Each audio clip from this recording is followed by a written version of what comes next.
Pagkaroon guys, November 7. Napo dire sa site ni Ma'am Victoria guys kay magpa-inspection siya raw tao magpa-survey anang latter alang yang latte ang yabangan ay kana.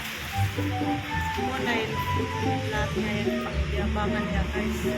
Muna ganina ra pag ire ngayon siya alas 9. Hapit ang alas 9 media wala pa jud ang surveyor. So karon masige lang jud buhat dire. Nya lain sa det ang kuan sad guys katong nangita ko kanang tubig bitaw sa Vistamar. Dili na dai siya magpakuan guys kay kanang na ay magpadiging na siya kay mas dako gusto uno adto siya dito connection kay layo kay tanan nya na siya nga ay sige na lang kay magpadiging na lang siya kay 20 ra daw ang diging o niya mo wagas na dahil ng tubig. So may sad kay aron private nila ang ilahang pusto. So karon guys napaabot ko sa Sorbillo hapit naman alas 9:30 wala pa man jud iabot hasta ang iyang tao kaya na siya nga naitaw nga iyang parion. Karon wala pa jud nagpaabot pa jud ko guys. Asa di tamon pinaabotay ron. Atong pabuton guys ha, atong pabuton ang iyang tao ug ang Sorbillo.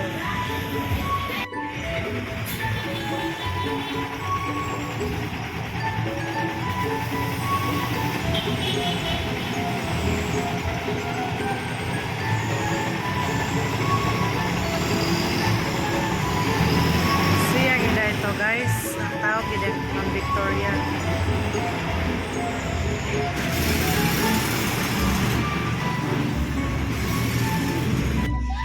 Dili, uy!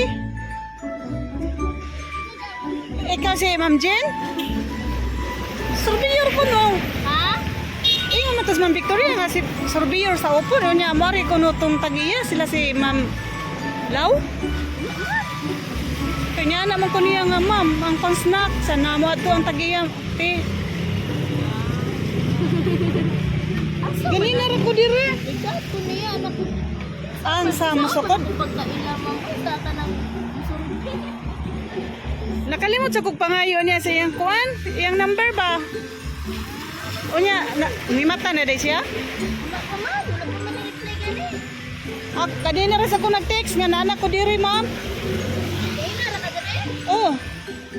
Kay mas may ako'y maguna kaysa surveyor ba? Ha? Mas may nang kita'y maguna.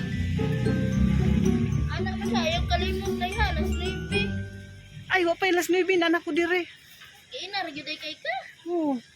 Kamay raman dai ni sa. Mayroon Hi, Ma'am Jean. Welcome to my vlog, Ma'am Jean, ha? Apil ka sa akong vlog, ma'am. Ano, sad? vlog ko na si. Panya mo di ay. Ikaw day to, ma'am. Guys, nanaday ang mga surveyor. Niabot sila alas 10:40. Apit na gimi mamauli. Gipulan kami habit. Pinaabot. Ay gani kaya ngabot sila.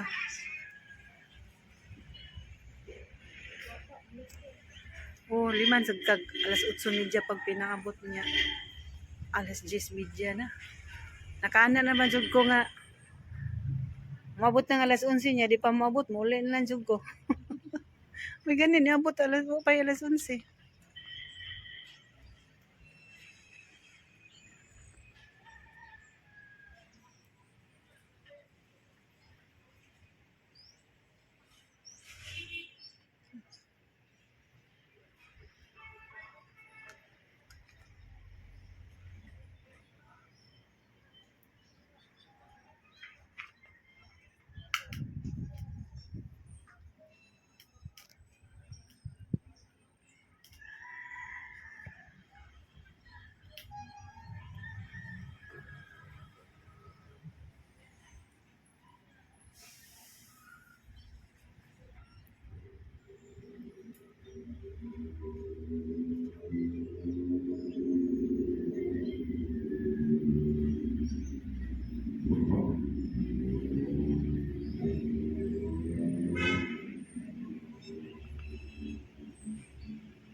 magpa-relocate ra dai si Ma'am Pinky sa kuan 840 nga square meter.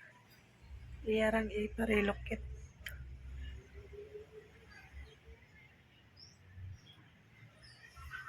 Pero basta kay nisulti ko nga kuanday ka nang kinahanglang makita og asa dapit ang 540, 504. Nara sa sod ang yang mohon. Nara sa sod. Mo pa na i-checking. Ah. Wala na, ido pa sa mami rin. Mm.